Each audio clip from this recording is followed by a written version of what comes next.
আচ্ছা বলো তো, রমজান মানে কি?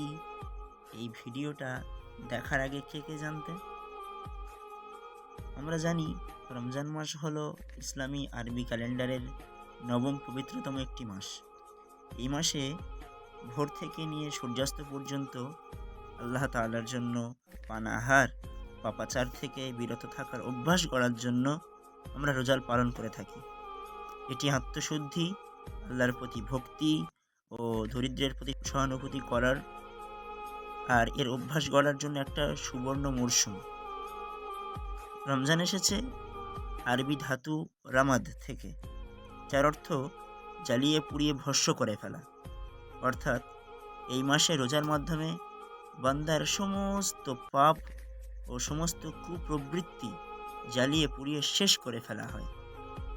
হাদিসের মধ্যে এসছে, রমজানের শেষ তারিখে বান্দার সমস্ত পাপকে মাফ করে দেওয়া হয় এবং বিশেষ পুরস্কারে পুরস্কৃত করা হয়। সাহাবারা জিজ্ঞাসা করলেন, এই পুরস্কার কি শবে কদরে দেওয়া হয়? নবীজি বললেন, না, তার জন্য তো ভিন্ন ফজিলত আছে। এই বিশেষ ফজিলত রমজানের শেষ তারিখে। মজুরি পাওয়ার নিয়ম হলো, মজদুর তার কাজ শেষ করার পরেই মজুরি পায়।